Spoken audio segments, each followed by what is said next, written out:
Let's just get right into it. So we've covered on the channel like what's going on with the comic book industry. It is not in the greatest of spots. In fact, I'd make the argument that it's in a bad spot. And there's several different angles that you can take with that as far as why it's the way that it is. But I think it's a combination of several different things. They're old, like archaic business model, and the content's just not really that good. There's several things that you can point to. But when you talk about this, you have folks that aren't knowledgeable on the industry at all, but they act like let me say this. They're ideological enemies. They don't want them to be right about something. So they'll just sit up here and plug their ears and start screaming, basically, as you present to them evidence that the industry is not where it needs to be. Okay. You also have commentators that do this. You have people that cover this stuff, reporters who will, oddly enough, also report on the shortcomings, but then try to, I guess, muddy up or fuzzy up the numbers. Right? Not looking at them really objectively. And like they said in 2021, the comic books they're the greatest spot that they've ever been. Comics are booming. But then you look at the data and you start to see, well, wait a minute, that's not necessarily the case. Credits being taken for manga and all of that. The North American comic book industry is not in a good spot. That's just what the evidence all points to. But like I said, it's a status quo thing. People are going to protect the status quo because that's all they know. You have to understand this. As someone that looks at this objectively, there are so many people that have a lot riding on the status quo being what it is, even if it means that the creatives are getting screwed over.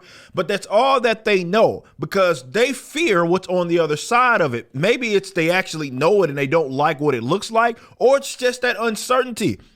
If we talk about the parallel economy, there's going to be a lot of folks left out because it's going to be a complete restructure of the industry, and it's not going to look like it had before. Even when Diamond went down for a little bit, you saw how the industry just was in shambles, even with that alone, because all it took was one thing to change, and then everybody's like, what do we do? Imagine that for the entirety of the industry as the economics start to catch up. I'm going to show you guys something with IDW, who you guys have maybe gotten some books from. They've had various properties over the years. They are under $1 right now. And if you go look at, let me pull this up. Let's go. Yes, we can get the 5-year mark. It has been on a downturn since forever. And I've made this case.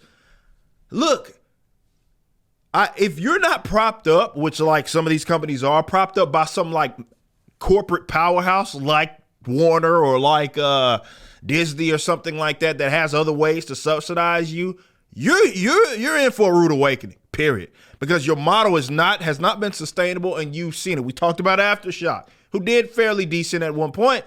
They filed for bankruptcy. You're talking tens of millions of dollars worth of liability and assets. They're basically done, right? But IDW might be the next one on the way out.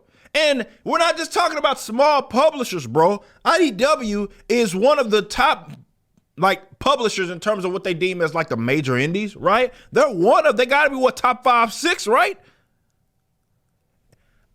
And they've been at a downturn for I don't know how long. I remember making this argument. It was the other day on Twitter. Some weirdo was like, oh, well, comics are booming, all that stuff. I start putting that to data. I look at the comic book shops being closed down. I showed that, and they're like, there's no evidence of it. Well, the things are changing. People are going more digital. That don't got nothing to do with nothing. Comics have been selling less units. They had a price increase which kind of masked that, but they've been selling less units over the years. If you compare, let's say, even like 2015, 2016 to 2019, it was trending the opposite way in terms of units sold. And you can't say, well, it's a digital thing. No, because why are manga, which are basically Japanese comics? That's all that they are. They're just Japanese comics. And they ain't even got no damn color, and they smaller. And those are increasing in sales. You can't just say, well, it's because of digital. No, there's a problem. Still with the content. But IDW might be on the way out. The senior editor, I think, is she still the senior editor? She has me blocked. I may have. I don't remember, but I don't think I have, actually had a conversation with her. But she has me blocked, but she's like the senior editor over there. It seems like everything she touches turns to crap. Look, it's what it is. Now, it's not going to be one of those things where it just collapses and everybody is just like gone. Marvel's going to go away. No, bro. What will end up happening is that you'll have folks start selling off assets, and there will be new gigs in town. That's just all that it is. But as we know it, operating on this same old archaic model, it was never sustainable, but it's especially not right now. And there's going to be a lot of people that are going to be left out in various parts of the industry. And I think that's what they're so protective of and why they want to claim that it's doing well, right? And then, like I said, a lot of these publishers are not tied to some mega corporation. So a lot of them are going to be gone. Like, not everybody has the luxury of a Marvel or DC, but some of them are going to be on their way out. IDW might be one of the next ones. Valiant. Like, a lot of these guys may not make it on the other side of this. And it's a content problem. It's a content problem as well as how they do business.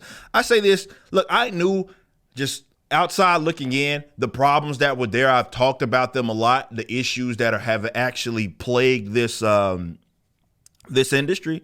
But definitely as I got more in it as a creative and as a comic book owner, company owner, I start to see like the actual problems. None of it makes sense and nobody's doing anything to change it for the most part. And those that do try to do something that's kind of alternative, well, they get shunned for various other reasons. But this all really stems from protection of the status quo. And I guess the ideological enemies of these folks, which are generally leftists, they don't want us to be right. Why would they want someone like me who's been talking about this for a while actually end up being correct? They'd rather walk around like they crap don't stink as opposed to addressing the problem. Because addressing the problem would mean acknowledging the problem, which would mean that their adversaries were correct. They don't want that. Is IDW on the way out? Well, we'll see. Wherever you're viewing the content, I appreciate you. If you enjoyed it, you may be interested in my comic book company, Rippaverse Comics. Our first book and campaign, ISOM #1, brought in $3.7 million with tens of thousands of satisfied customers. Visit Rippaverse.com to check out our store and stay up to date with the latest campaigns from one of the hottest new comic book companies. Also, my first big step towards a parallel economy was the development of my personal website, ericdjuly.com. This entirely replaced my Patreon. Now, if you enjoy this content, please consider becoming a member over at the website. We have an ever-expanding list of perks for various membership tiers, a forum, and a phone app.